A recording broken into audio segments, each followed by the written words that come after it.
some of the tools and whatnot in here? Yeah, unless it's changed drastically. Is it still No. loading? Um, no, it just popped up now here. Okay, I'm not seeing it. And you Oh, should there it be goes. getting it shortly. Okay. Got it now. Yeah, so not really too much has changed, but you will notice as far as the scriptable render pipeline stuff goes here. If you go to project settings, then you go to graphics tab, and you'll see that we now have this scriptable render pipeline settings field, and it takes the asset here, and let me move my window thing.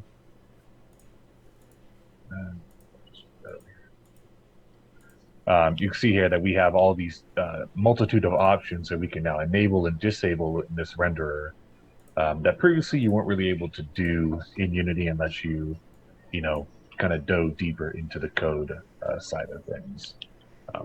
Some of these things were exposed, but some of the other stuff wasn't. All right, so that's that there. Um, so on this end here, we'll just go ahead and start, creating base kind of project structure. So that way we could start organizing, how we want, the project flow to go, and then where, each kind of file is going to be contained at. So we'll create a root folder here called Pseudo Paradox, and that's where obviously all of our assets, our scenes, our scripts, our sounds, that's where all that stuff is going to live. Okay, because we don't want to clutter the main assets folder with a bunch of different subdirectories. Just in the case that we have other assets or other packages and things like that, that might take up this whole, real estate area as well. Okay. So just pretty much is just promoting, best practices here, and just clean, easy, readable layouts. So next here, we're going to go ahead and create a folder called underscore source. So that's going to live at the very top of that folder structure. Next, we're going to create one called prefabs. That's where our prefabs are going to live. We'll create one called create one resources.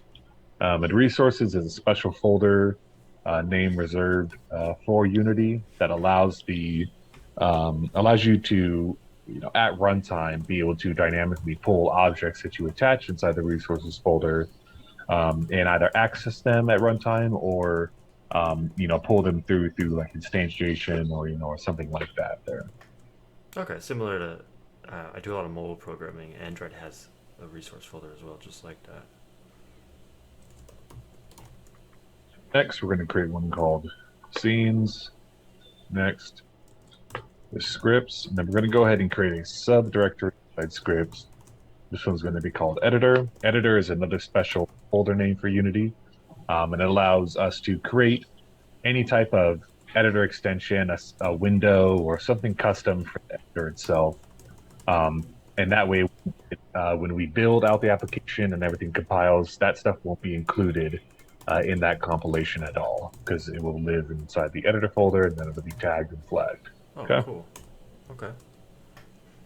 All of our like custom plugins or custom tools and things like that, like an RPG framework or something crazy, that we write, that stuff pretty much just lives inside the editor folder. Okay. Inside scripts again, we're going to create another subdirectory. It's going to be called core, and this is where like the lifeblood and pretty much everything that has to do with the project is going to live, such as if we have characters in our game, we're going to create a folder called actor.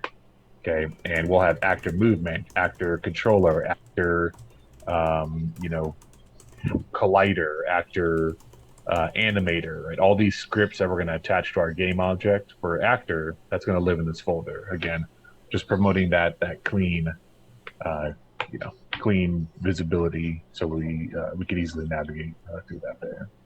Nice. Okay. Inside source, we're going to create another folder. We're going to name this one audio. Next, we're going to do effects.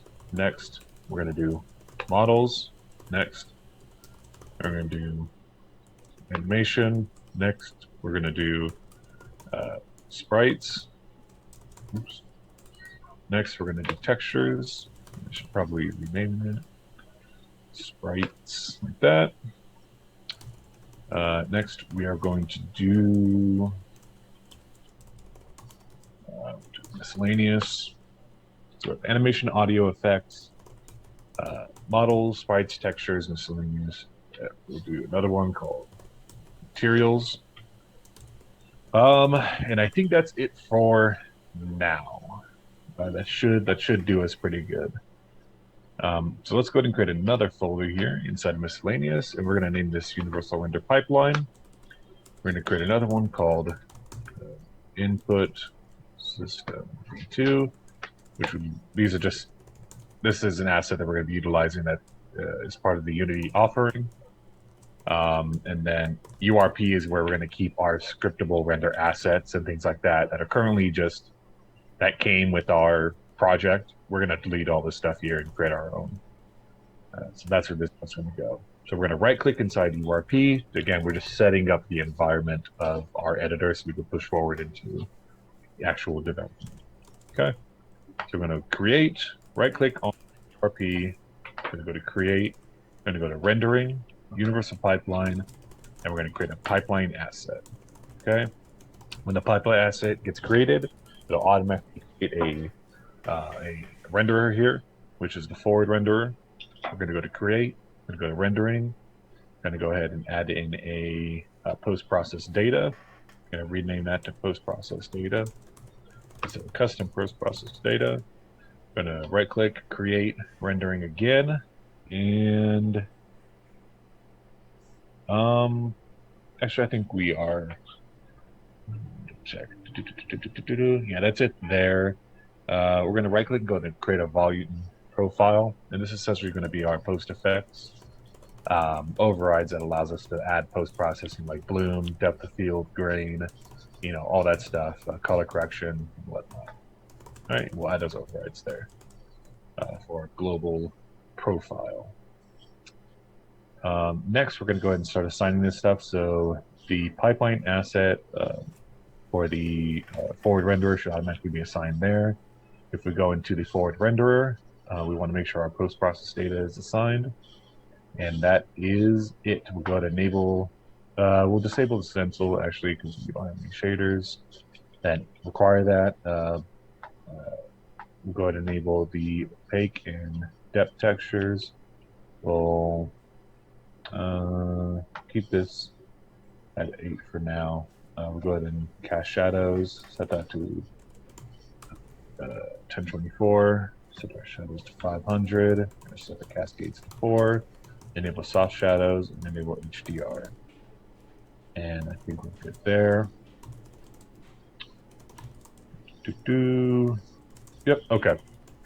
Now we are actually going to assign our new URP pipeline asset into the graphics editor here. Okay. And now we're good. So now the project is using our pipeline, our stuff. Everything's now custom to us. And we can go ahead and minimize our root folder here, minimize this stuff, take this, take that, delete it, press enter, and press OK. Now we have a fresh project, and the only thing that's here is our stuff. Okay. Nice. Next, we're going to go ahead and move forward into actually cleaning up our project, because there's some stuff that Unity includes here. When you collapse this and you go into packages, this is stuff that Unity is controlling for us. So it gives us core RP library, this custom NUnit package, right? Just these multitudes of things here. So to access that, we want to go into the package manager, which is Window, Package Manager, and you'll see that there in the drop down. And we can click packages here and go to in project to see what's included for us. So unless we're using the JetBrains Writer IDE for our code editing, which I'll be using Visual Studio Community, then we wouldn't need this at all. So we're going to go ahead and remove that from the project. Unity does give us a test framework for unit test and all that goodness. So we're going to go ahead and leave that in the project, and we're actually going to update it to the newest version. So we'll be able to do some nice unit test and have that available to us at any time. Text Mesh Pro is a text, font-based UI or world space asset that allows us to put text into the world, whether it's in like our canvas or maybe like a floating health bar that has text over like an enemy's head or something like that. And it's pretty much replaces Unity's old text components for UI and things like that. Okay. Yeah, I remember that being a huge pain. I, I know that there was some library on the store that a lot of people use, and I think you ended up buying it. I That's don't this know. asset Is that here. what Yeah, this is? Okay. yeah, that's this. Cool. It takes an extra step where like if you bring a font in, it's not like just dragging and dropping a font into the text component. You have to go in for Text Mesh Pro. You have to go into Window, Text Mesh Pro, and you got to go into the font asset creator, and then you drag and drop the font in there, and it essentially creates like a sprite atlas for you for that font, and then you can attach that into the Text Mesh Pro font component and all that stuff. So it's one extra step you have to do, but it takes like a minute, to do a font. So not too bad. So we're gonna go ahead and update that because we'll be using that for whatever text that we have in the project. Great. Timeline is not an asset that we're going to be using at the moment, but essentially it allows us to create, cutscenes, and allows us to essentially curate any effects, cutscenes, camera controls, or actor, anything that's to do with the scene. We can essentially create these sequences with timeline here. So think of it like the animation window here, but much more robust. But we won't be needing that for anything right now, so we'll go ahead and deprecate that. Unity Collaborate. Since we're going to be using Git, we're not going to be needing Collaborate either. And that's pretty much just their out of the box source control, which is this button up here to the top right that does version control and all that stuff. We do need Universal Render Pipeline. We'll go ahead and update Visual Studio tools here. And that should do it for cleaning up the project itself. So as it stands right now, do you have any questions of kind of what I've just kind of shotgun through so far? Yeah, so you do this for every project. Is this like your special sauce, or is this recommended now for all This is projects? pretty much just what I just have encountered over the years as kind of like the best practices for making sure you have as least amount of bloat as possible. And again, you just kind of set your project structure up from the get go. I like it. That's Yeah, awesome. Any way we could rename the name, spell pseudo slightly different sure. with a Pseudo. Perfect. Cool. All right. All right. Now, if you check this into Git and I pull it on my Mac, is that gonna be cross-platform? Will it work fine? Oh yeah, yeah, yeah, Nice. yeah, yeah. It'll work perfectly fine. All right. Anything else on what we've covered thus far? I think it's good. Yeah. Awesome. Now we're going to go into the next stage, which is essentially setting up what else we need to pull from the package manager. So this is stuff that everything Unity offers to us, right? That's stuff that they don't automatically include for us. So we'll go through this list. I'll ask you questions. We'll figure out what we need. If anything that they provide that's going to be of value to us, we'll go ahead and bring it. Okay. Next, from there, we're going to go through all of our project settings. Okay. And we'll go through each one of these to make sure everything's set up for exactly what we need. We'll go through our preferences, and we'll make sure our build settings are set up correctly. And then we're pretty much free to roll as far as, you know, curation goes. And the next step for that is pretty much just setting up window styling. And then from there, that's pretty much like the last step. And it's pretty much like just bringing in assets and starting coding from there. Nice. So let's go ahead and start with the package manager. But before we do that, we do have to kind of dip into um, project settings, and we're going to go and enable preview packages. And this is just stuff that's in like beta stage for their packages. So you can see preview here now. Hmm. So again, to go to this, it's package manager, and instead of in project where we were, now we're going to Unity registry. Okay. So since your project is going to be a 3D kind of based project, we can go ahead and just bypass most of the 2D things here. Um, we don't need adaptive performance. You could take a look at this stuff, whenever you'd like, and just kind of go over the descriptions and see what some of these things do. A lot of it is just newer stuff. Addressables, that's essentially, if you're familiar with things in the older versions of Unity, it's essentially the brain fart right now. The asset bundles. If you're familiar with asset bundles, Hmm. that's the new. This is the new system that's kind of taken over that. I think of a use case for this to be like if we have DLC that we are hosting on our web backend, like a S3 bucket or something like that. Yeah. Then we could package all that stuff with addressables and download all that content back in the game if like a user purchases this DLC pack in our UI or something like that. Oh, okay. Cool. Just a way to tag and Is figure out stuff for packaging. is that only for add-ons, or would you Uh, package your? I mean, it could be honestly for anything. Anything that you would like to bundle up or have easily accessible. You can use it for non-packaging things and just for tagging purposes. Like if you need to access a specific menu element or object, and let's say you don't have a scripting pipeline set up yet for your prefabs, you could use addressables for that as well. And again, you can see here the addressable assets. Blah, blah, blah, blah. The addressable asset system allows the developer to ask for an asset via its address. Once the asset, e.g., a prefab, is marked as addressable, it generates an address which can be called from anywhere, whether the asset resides locally or remotely, i.e., on a server or something like that. The system will locate it and its dependencies and then pull it in and allow you to work with it inside your game via runtime. So Nice. Very cool. that's that. So we may need that depending on whatever your requirements are, but we can approach that at that time there. Ads, probably not going to need it yet. Limbic, analytics, probably not going to need any of this stuff yet. AR, probably not going to need it yet. Editor coroutines.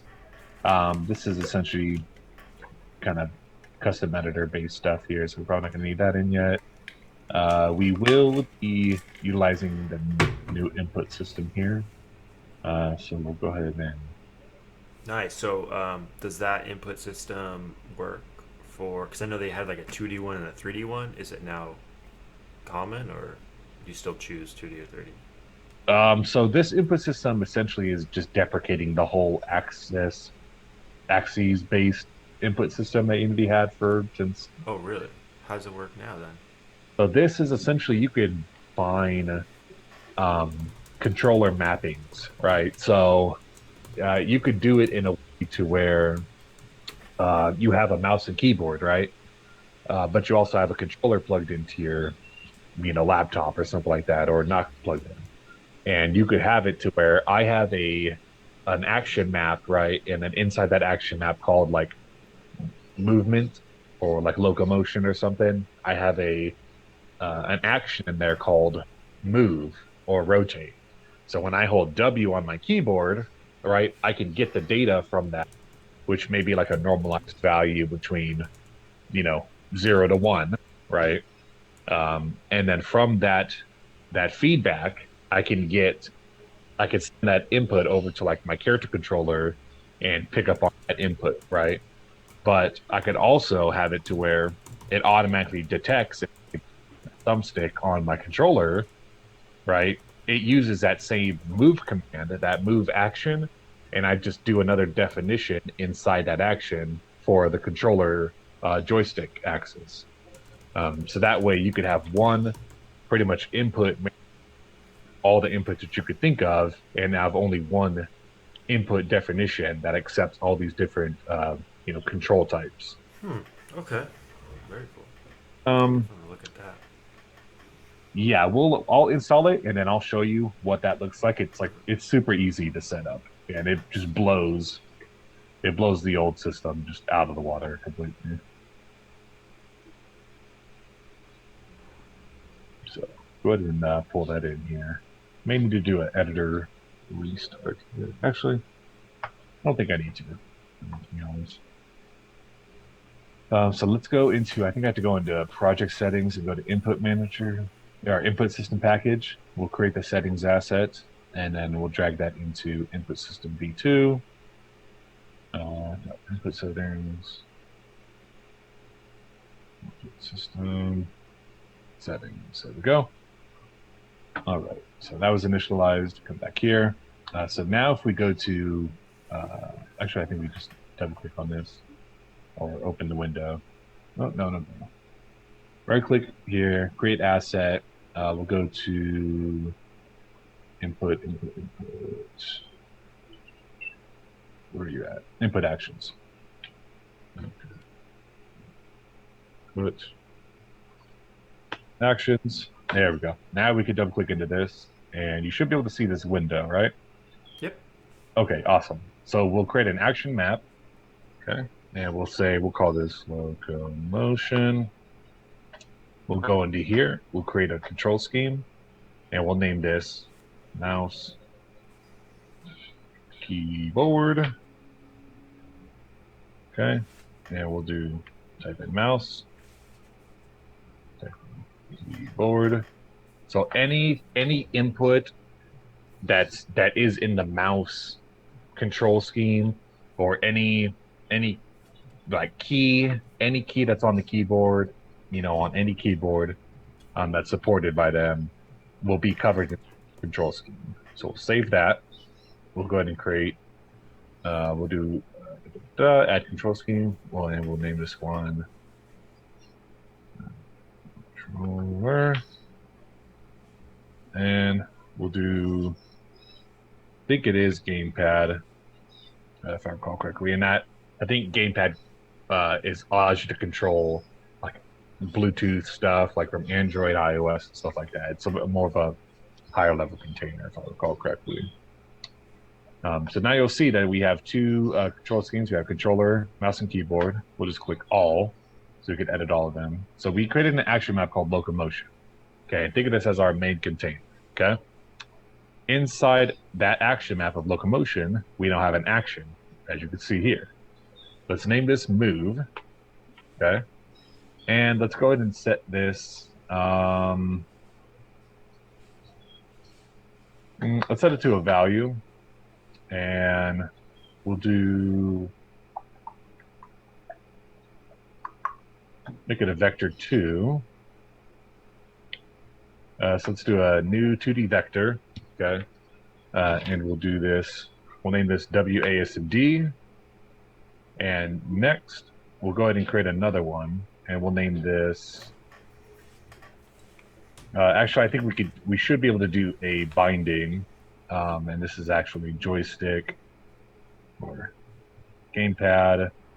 We'll say left stick. Okay. And then we'll just attach W. We'll attach D. And think of this as like your standard. We'll just listen for the S key. Keyboard S. Okay, and then we'll do A keyboard D. All right, so your standard, RPG, what have you. Okay, we now have a 2D vector. Okay, so this is +1, -1 on the y-axis, and then -x, -1x, +1x there on the x-axis. So this is the whole 2D vector makes sense there by x. So And the left stick already is like the same thing set yeah, up so that's automatically. yeah, exactly. So that's why there's no thing because it's automatic. It knows that a joystick, right, or on the gamepad, your thumbstick it has those things built into it already. All right? So now we could assign this naturally to the controller, this action here. Um, and then we'll assign this to the mouse and keyboard. And it's that simple. So now we literally already have movement set up in the game. Hmm. All we need to do is say, hey, um, like have this, like drag and drop this onto like a script, one of our scripts somewhere, this input settings asset, and we'll say input settings dot get action map, call it by string locomotion uh, dot get action, and that's a string of move, right? And then we'll listen for a callback of any input that gets sent from this move action. And then we know these two are going to return the same values, whether or not we're moving the joystick around or this. It's always going to be a +1 to -1, +1 to -1. You know what I mean? So that way we can literally just pick up and swap our keyboard for our controller at any point in time, Nice. and it'll pick it up because it's all nested under the move asset there. So we'll go into this stuff a lot more, as we actually start, implementing whatever character controllers or control schemes and things like that are specific to you. But it's super, super simple. So we'll save that asset for now because we may want to reference it later on, and we'll go ahead and move on from there. So let's go and delete that up here. Okay. So next, we'll do. We'll pick up from input system here. What's your GitHub email? I can add you to the repo for this, and then you can check it in whenever. Yeah, let me put it in. Zoom have a chat? I thought they had a chat.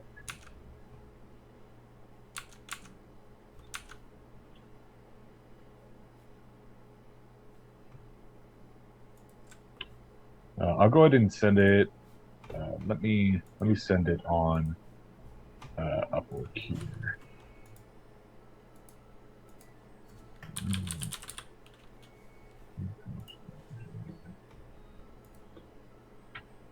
Got it. Okay. All right. You should have that there. Found you. Perfect. Okay. Awesome. You've been added. Great. Awesome. Okay. So we have the input system asset in the project now. And next we're going to go ahead and move on to, we don't need any of this stuff here. We're not doing any machine learning, no multiplayer systems for them, no XR stuff, no post-processing because we're using the universal render pipelines, post-processing stack. We don't need ProBuilder, no ProGrids. I do like to put ProGrids in.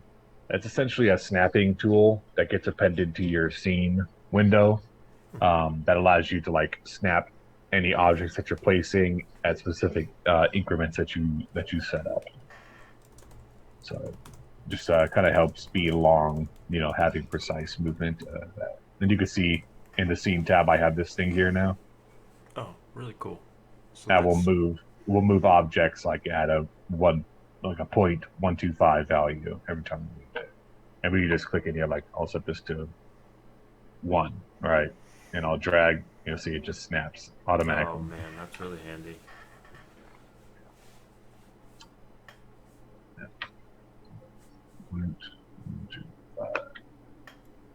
There we go.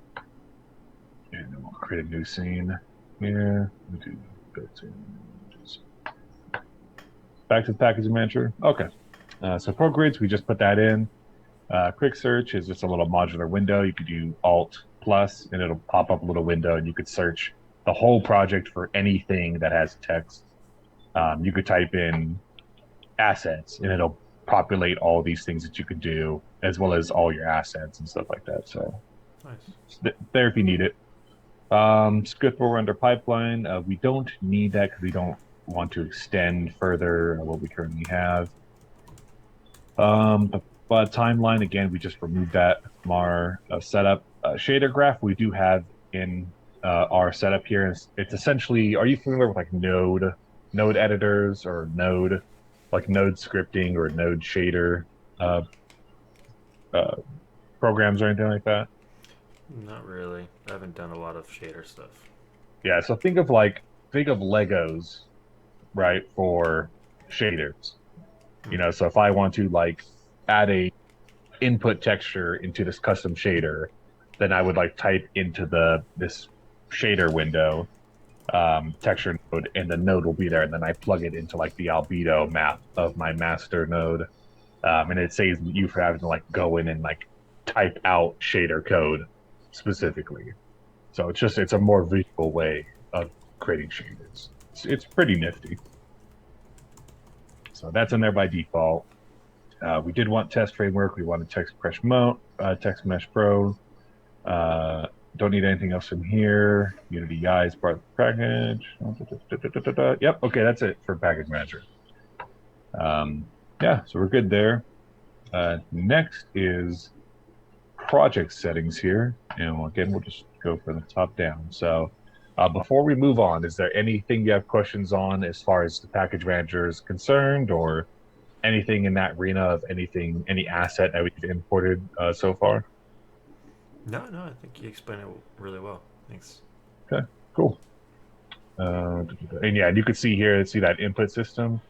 It automatically got put in, like Unity packages folder for us here. Yeah. So even if we'd like press delete in here, it won't actually delete it from the project. We'd have to Mm. go into package manager and then click remove here. So, yeah, so usually I just keep that minimized in the project tab here. Cool. So we're going to move on to the settings now. So give me 1 second, um, and I will be right back with you. Okay. Okay, no problem.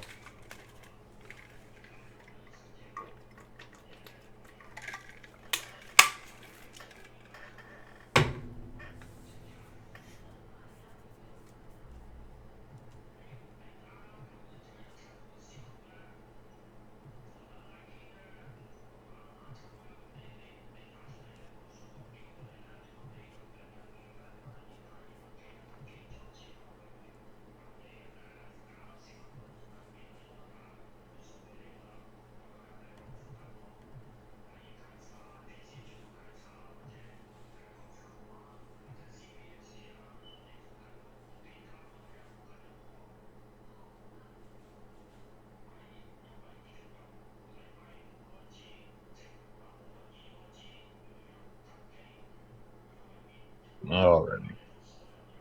All right. We should be back in here. Mm-hmm. All right. Is everything showing for you? Yep. Awesome. Okay. Adaptive performance. We're not going to be diving into that. Audio. Pretty basic settings here. This allows us to just affect the all the audio sources that we may have in our scene. Waterfalls, player footsteps, gerbils, in the corner somewhere, right? Sure. It affects all the audio sources as a whole, and it's a value from zero to one. So generally, you wouldn't want to touch any of this stuff here unless like there was a super to do it. For anything audio related, we usually just jump into the audio tab, which you can go from window and audio mixer. And we could actually create like sound channels, like a master channel here, and then we can create a sub channel. Oops, that's actually not the right. That's not the right flow there. We'd create another group in here of the master channel, so we could change the master volume, right? Change the master volume, and then make this one would be called like music and effects and like player voices, like you would see in some games. Mm. So that way, if we change the master volume, all these ones will have their respective volumes lowered as well, but um, their actual decibels will stay to where you have them set, like in your options menu, things like that. So this controls not just what's in the IDE, but actually what the volume the compiled game's gonna have as well, and you could tie So it this to this a user interface that would actually change those values. Yeah, so this stuff is all just runtime Runtime. stuff. Okay. That's all the your compiled, executable. Yeah. So if you, just an example, I can create an empty game object and we'll just throw in a an audio source. By default, there's no audio mixer supplied to this. So it's either Mm. gonna be going off of this volume that you set or the global volume for your whole application as a whole, right? So let's say you want this thing to be driven by your audio mixer. You would just pretty much come in here and let's say we named this group music and this was like a music track that's playing in the background. Hmm. All right. Then we'll just leave the volume as one, right? And now we can actually, you know, actually tweak here, what we want our music volume to be in that options menu. And then say, hey, this track is too loud by default. We'll set it to half the volume, right? But this is going to be what the music global volume for music is going to be what it's actually set to here. So we Nice. still have the granular control over our specific. So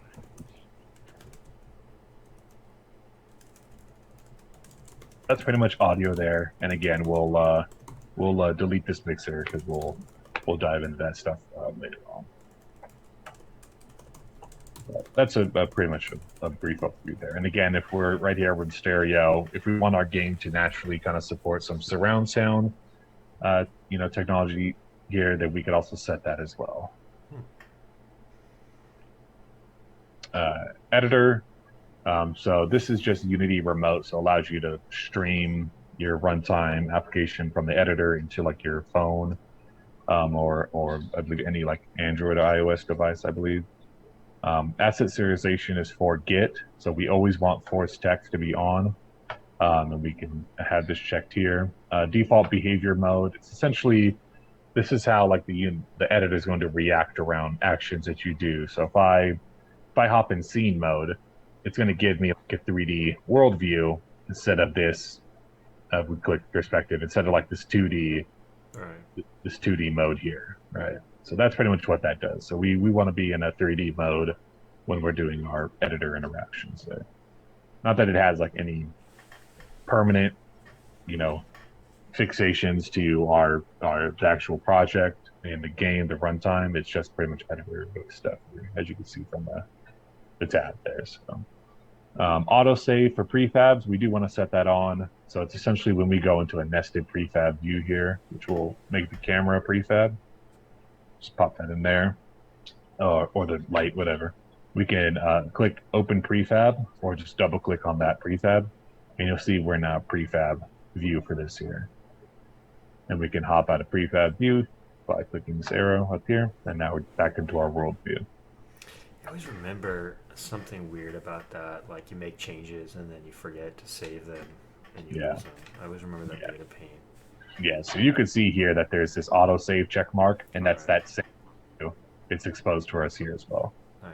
Okay. X, if you don't have it shaved and we want to change like our sun's rotation to this, right? We could pop back out, and you can see that save button is now highlighted. And if we don't save it, then like exactly like you were just saying there. So I usually just click auto save after that. Okay. Don't need any of these here. Stripe Hacker, not worrying about any of that stuff. Not worrying about compression stuff. Line endings, we're just going with the operating system's line endings. For namings, so we have main camera here, and you'll see how it goes 1, 2, 3, 4. This is how it's set up here. I don't necessarily like the parentheses renamings for duplicate items. I pretty much go with the underscore, but again, this is just personal preference, That's and I cool. go with the 3 digits. So now you'll see how it's changed there. Oh, nice. Yeah, I hate spaces Yeah, I like in that. in a lot of text just from that the coding influence sphere things. So yeah, that's pretty much it for editor there. So just kind of gives you some options there on how your editor interacts with your day-to-day stuff. Graphics, we kind of already touched on this. We already assigned our new universal render pipeline asset that we have full control over. It's pretty much these 4 assets right here. So that's pretty much it here. Nothing else crazy that would be dipping into on that side. Input manager, this is the legacy system, if you recall. Hmm. So if you wanted to create some binding, you have to come in here, open it up and tweak all the values, like this. And it was didn't really have too much extra control over it than that. And input system package is from the new input system, and it just allows us to do some additional tweaks here for that. Package manager, we just enabled preview packages and show the dependencies of those packages. Physics, any physics setting that you could think of is here, as well as collider interactions. And this matrix is essentially based off of the layers that you assign. So if we have our camera, and let's create an empty, let's say, and we'll name this Bob, and this is our player. We can assign Bob to a layer of player, right? And let's see here. We will assign our wall to a layer of wall. Okay. So we can choose that we don't want our player layer to have any physics interactions with the wall, right? So we see we are in the wall or player and then wall. So wall comes down like this and player goes horizontal. So now these two objects, you could essentially, if you had a rigid body that allows the physics to take control there, our player will just be able to walk through this wall, let's say, right? So think of it like in an MMO, like to where if somebody's standing in front of the door in like World of Warcraft or something, right? You don't want them to block people from actually walking through to talk to an NPC, right? So you would set like players. Players are now, you would check them off, and now players can walk through other players and like stand inside of each other. Simple way to do that there. And again, just other things like gravity. You know, this is pretty much like a world real value of gravity. So negative 9.81 downward force, that's always applied. And everything else is just kind of the defaults there. How does And that? again, you really, So how does that affect? Like, this seems totally different than what I remember. So, you still have to assign like some type of physics component to like your correct. character, for example, Yeah. right? And these So are I just got overall like game world settings plus exactly. the It's literally matrix with just, yeah, interactions. yeah. Okay. It's your whole physics settings for your whole world. So I got Bob, right? And let's say he's 2 units tall. If I press play, this object's going to stay here. I actually have to add a rigid body Okay. and have use gravity checked for this thing to actually start falling in the world. Nice. Yeah. Okay. But the collision detection is kind of automatic. Yeah, it's automatic. Yeah. Okay. We have it for 3D and we have 2D. Player settings is stuff that's super specific to us. So we'll say we were going with PSEUDO paradox, right? And we wanted to give it we'll go ahead and give this a space here. What do we want for a company name? I guess just call it Randroid for now. You said what? Rand? Droid. RAND. Rand. Droid. Yep. Awesome. Okay, then you can see that we could apply an icon, which is like the icons that you would see in your taskbar, right? That could be there, as well as a application. And we can dynamically tweak all this stuff at runtime as well. Icon, this is just allows us to add overrides for what you would naturally assign there. Resolution and presentation, what we want when the user launches your application, this is going to force them in full screen mode. And naturally, again, we can set all this stuff in options menu. This is kind of pretty much just first time use stuff all here. So generally, I like to change it to windowed, and I like to do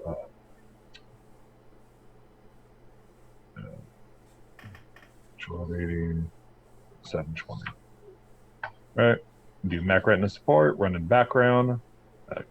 Player log gap will allow them to resize the window with like the left and right, up and down handles on the window. And go ahead and just force a single instance. We'll pretty much force them to, they can only start one of your application at any given time. They can't like multi-box or run multiples of them. Splash image is just all custom stuff there. Linear is our color space, which is part of the universal render pipeline. Just kind of graphic settings there for different platforms. All this stuff is all not stuff that you usually touch into unless there's a specific need. Scripting defined symbols allows us to use this in our code, so we can make specific defines for like if our if this application is in like networking mode or something like that. So we can set that up there as well.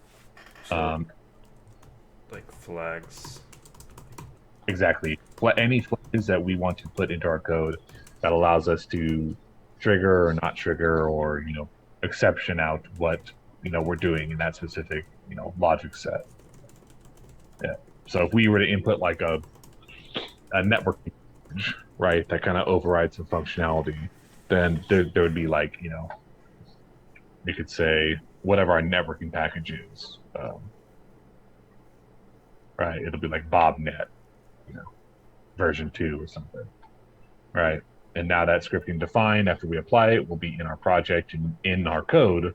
We can say, hash symbol if bobnet, which is essentially searching our define to see if this is part of our code. Then we can do specific stuff based off of that. Anything else should you be able to do with any defined symbols? And how would you? We don't have to go too deep into this, but like, is there a way to specify different symbols for different builds, different Yeah, variants? Okay. yeah, there's. Okay. So input manager, while we're here, we're just going to go ahead and use. Do we have to? I guess we have to restart. Okay, I'm going to go ahead and switch it to both, and I'll let the editor. Uh, I guess we're going to go ahead and save the scene here. So we'll name the scene test bed, and we're going to save it into our scenes folder. And we will apply using the new input system here. And editor, and we'll restart.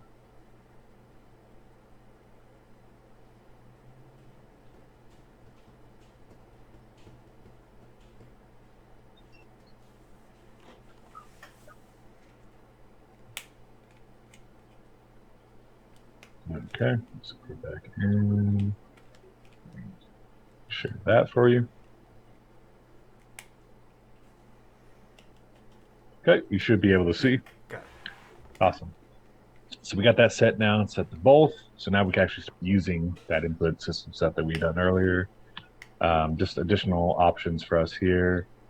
So for debugging, generally when you build out your application, you want 0 debug logs because it does suck up some CPU performance.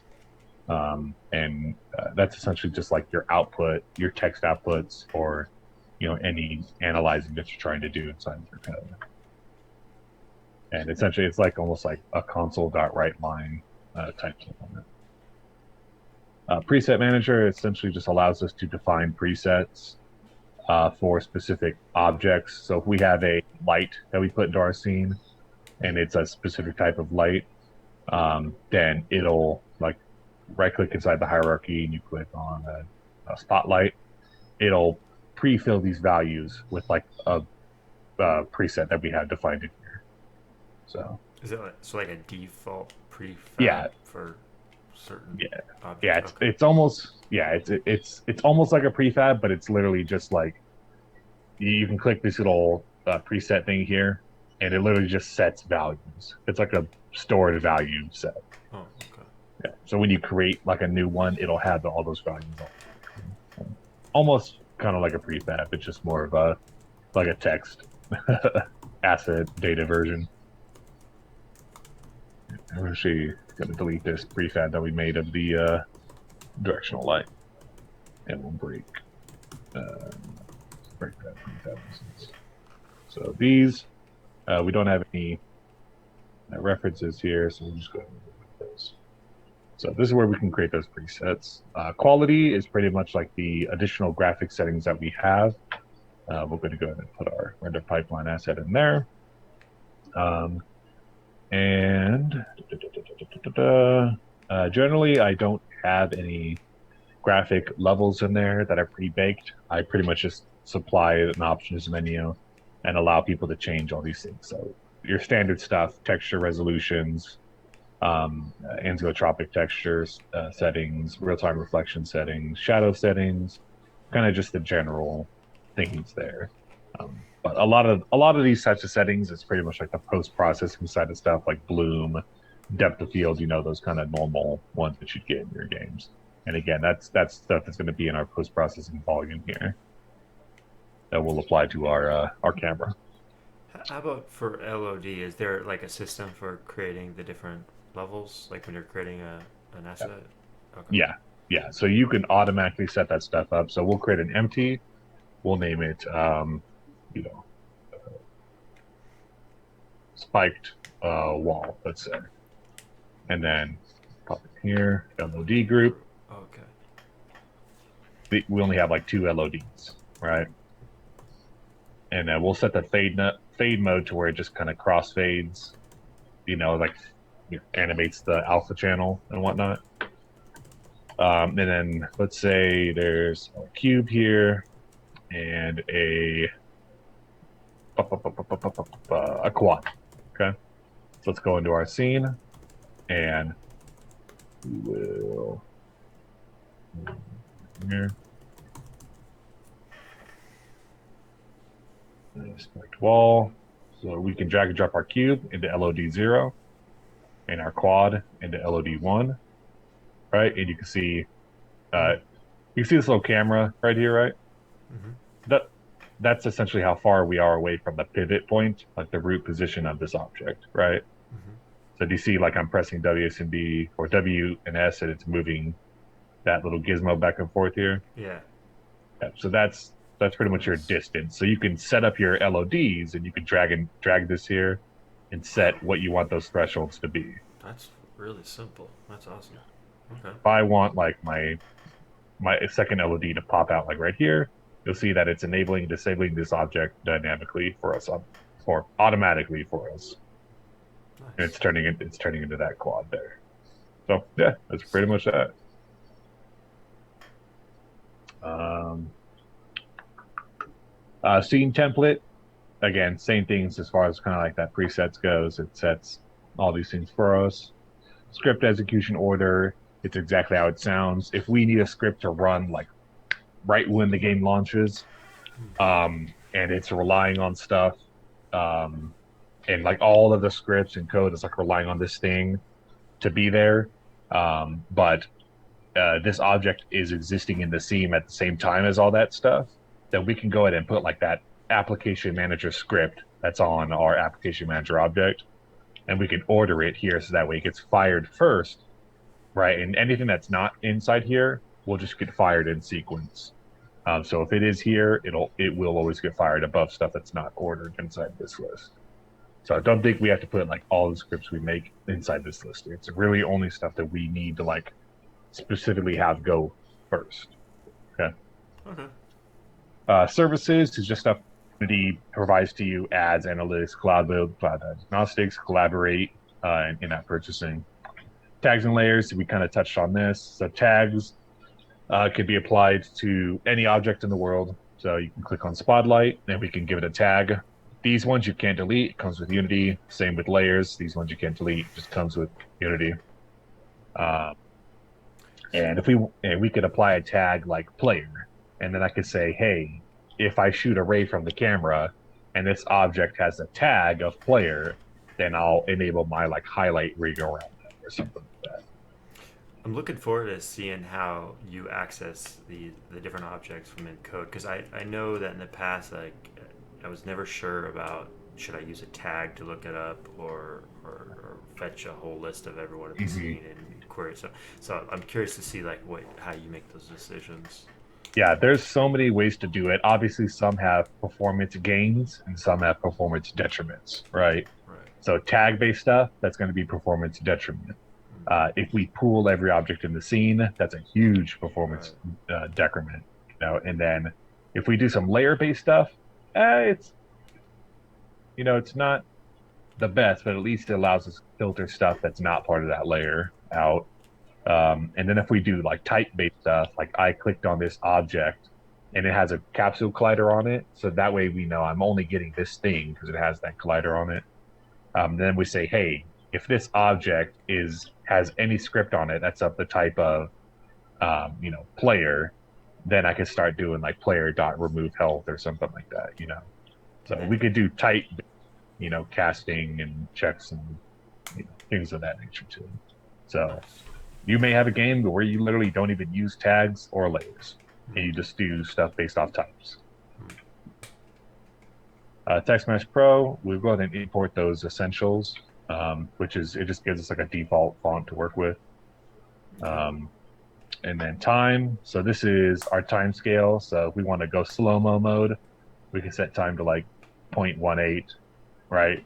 And then as our time speeds up, after our ability is done, we set the time scale back to 1, right? If we're like a time manipulator and we want to speed everything up, we could set the time to like, 7 or something like that.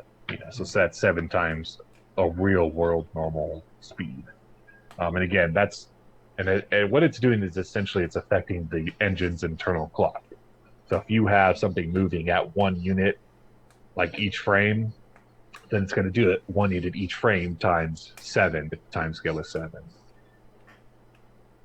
So it's an easy way to do those kinds of things. However, most people end up rolling their own time kind of based solution, and they do recordings for that as well. And that's how you can do like rewinding time and stuff like that. Mm. Version control, we always want to make sure the meta files are visible, so that way we can have the proper settings being shared between computers. Perfect. And XR plugin management, I'm not going to mess with that at all. Okay. So is there any questions on anything that you have just on the top of your head or stuff you maybe you've taken notes on for project settings at all? All good.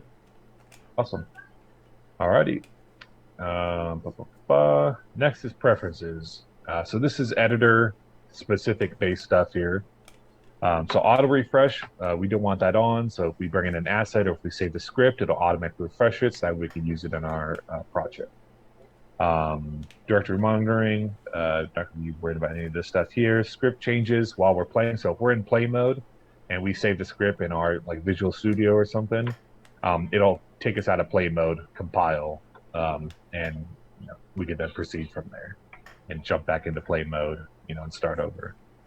I mean, you usually want that functionality because if you save a script and the game is running, it'll apply that new logic to that game and it might just mess everything up. So usually you just want to kind of just stop execution at that point. Code optimization on startup, it's fine. Editor theming, we have light and dark now with the free version of Unity. Oh, they finally added dark mode in the free version. Yeah, I finally added it. Yeah, Wow.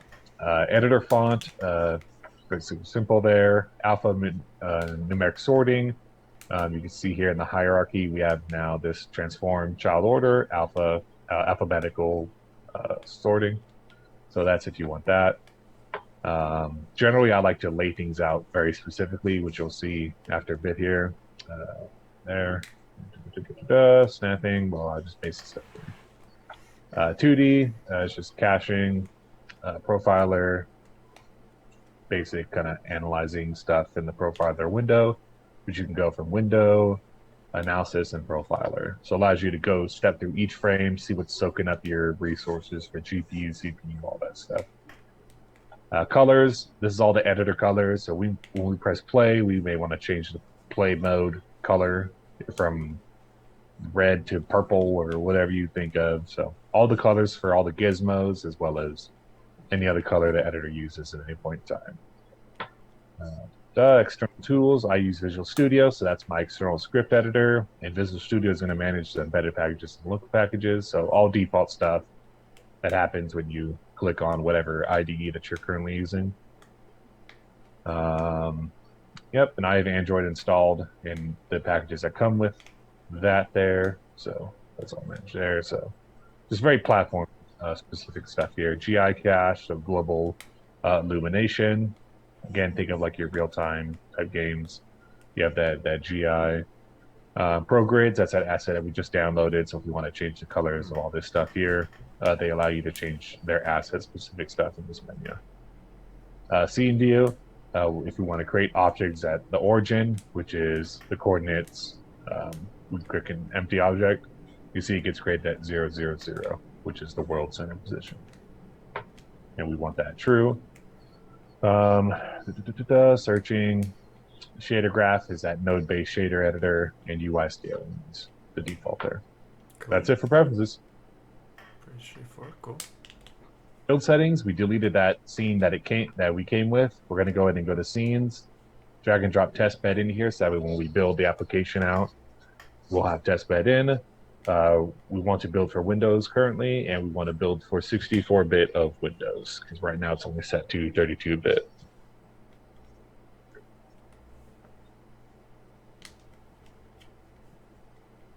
We have no assets, so it pretty much takes no time. But again, if you have like, let's say this was Skyrim, and you just switched your platform, you're going to be here for a day.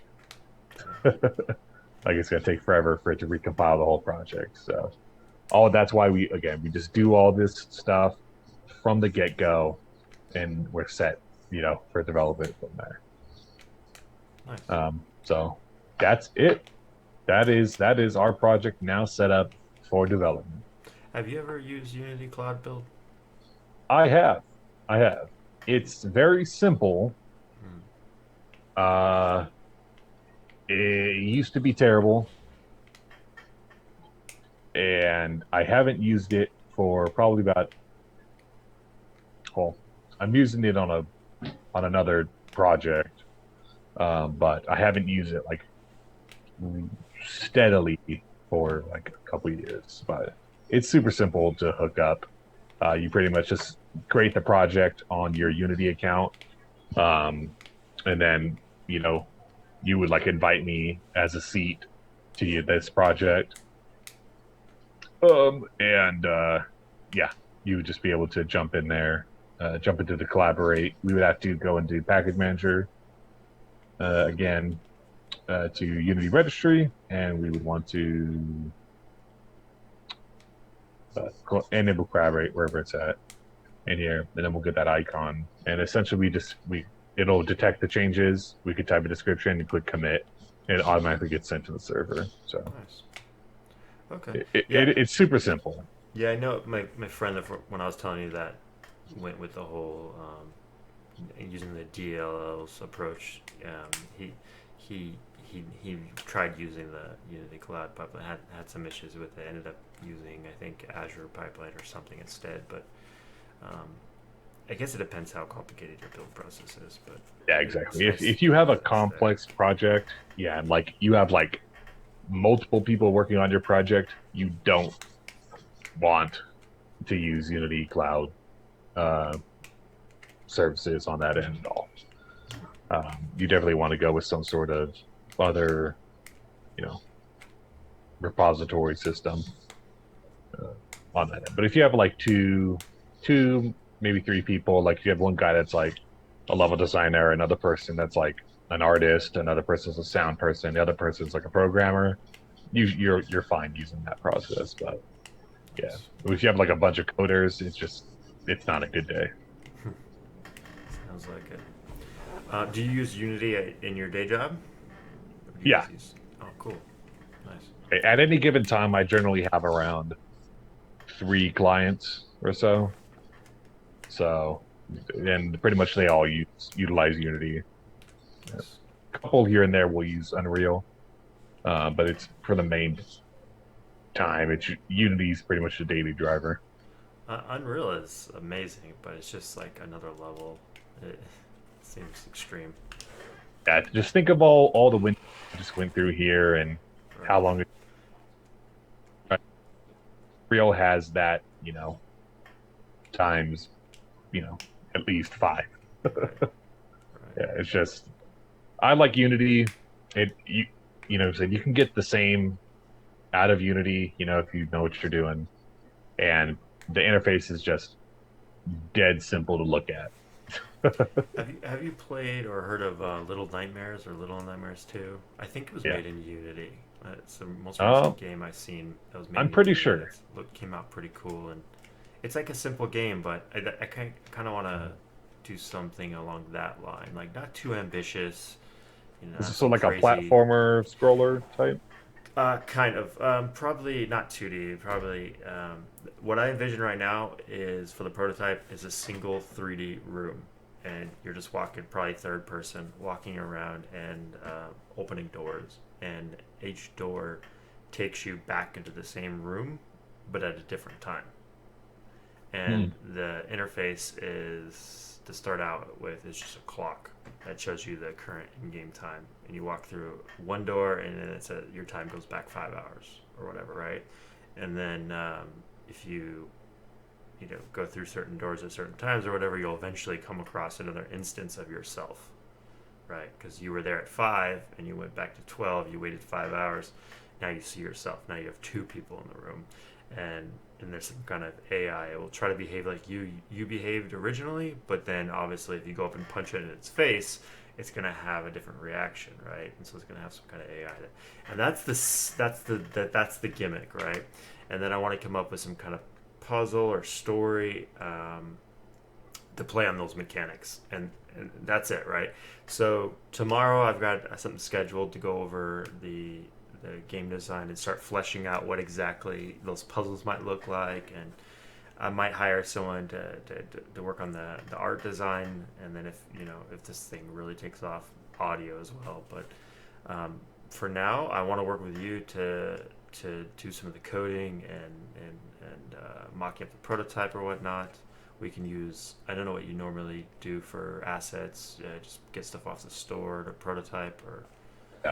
okay. Generally, I would go with the prototype route, Okay. just so we could start getting stuff in. You could see mechanics, how they feel, and you'll be able to say, "Yeah, I like this. No, I don't like it."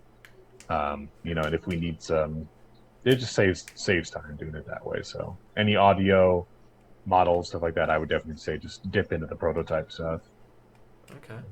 How long do you think it would take us to get like a some asset off the store of a room, like a, I don't know, like a log cabin or something indoor, big enough, but no hallways or anything, but just like one square room with maybe doors on each wall or something, and like a single character and the Is the camera going to camera be like third. Little Nightmares? No, it's gonna be I'm thinking third party or third person, like a over the shoulder, like a Fortnite shooter, like over the shoulder. So that way you can see yourself and another version of yourself. But yeah, so I guess you wouldn't you could spin around completely in the room, right? Whereas maybe fixed position.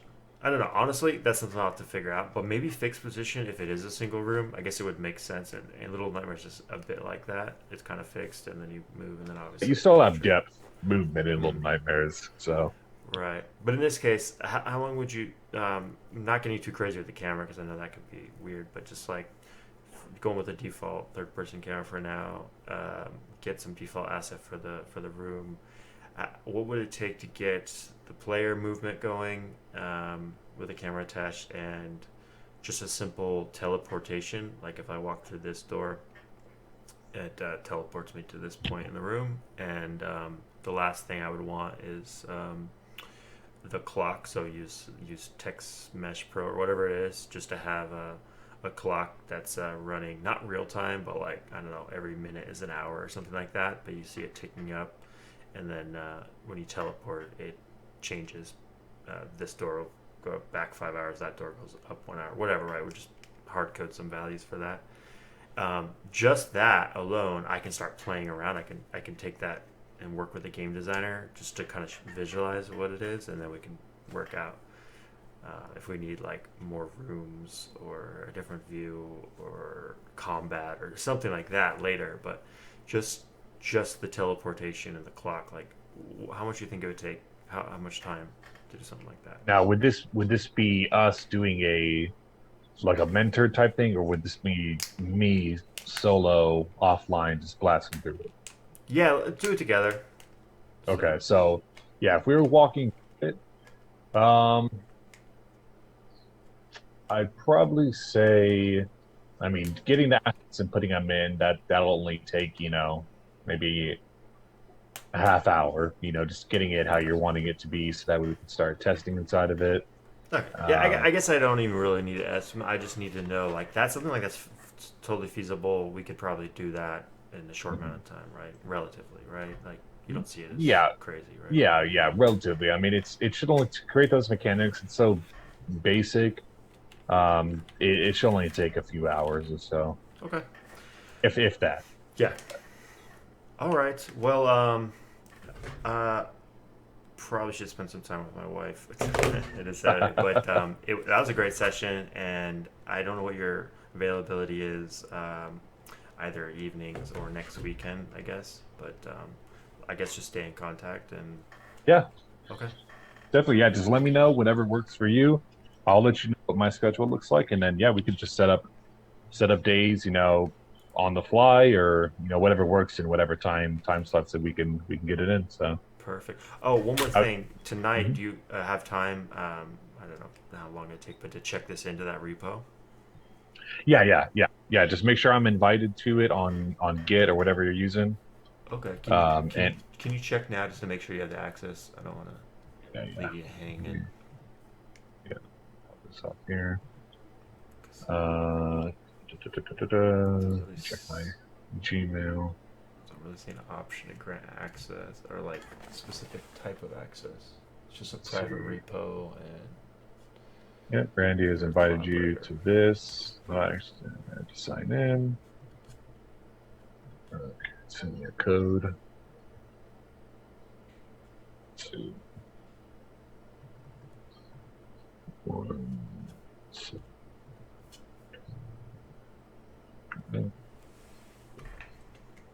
accept invitation. Okay. I I have access. Okay. Pseudo Paradox. Yep. Okay. Yeah, I don't really see any options. I guess you just get full write access. Okay. Cool. You'll know if you go to settings, if you're on the Git page, Mm-hmm. you can go to settings at the very right Uh-huh. there, do like code, issues, pull requests. Uh-huh. And then in settings, it's like the second option down, it's like Manage member, access. yeah, manage access. And you could see me in there, or you should see me in there. Yeah, I see your collaborator now. I don't really see any other like I can't make you owner or anything like that. Just collaborator, right? Collaborator is Okay. default there. So yeah, so what I'll Okay. do is I'll set up the Git ignore so that way we'll filter Perfect. out the crap that's not needed, and I'll set up the Git attributes, and I'll install. We're probably going to be needing large file storage Hmm. setup as well, so I'll set that up on my end, and for the repo with the Git attribute file, just make sure you have LFS like installed on your computer Is as uh, well. so are you using is does Git offer LFS or Yes, okay, yeah, I've never yeah, used that, but okay. Perfect. yeah, yeah, yeah. All Cool, right. Well, thanks man. That was awesome. And let's do it again soon, okay? awesome. All right, All right. Randy, you, Yeah. you have a good night, man. All Have a right. good one. Yeah, make sure you send me the invoice for the full time and all that and I'll pay as soon as I get it. For that, I think it's all Is just it done through, automatic? and it gets submitted at the end of every week's Friday, Okay. and I think you have like a week to approve those hours, and then I get paid like the following Wednesday Oh, from okay. that. Yeah. So, Okay. alrighty, All right. Thanks, man. Ivan. Yep. Bye Have a bye. good night.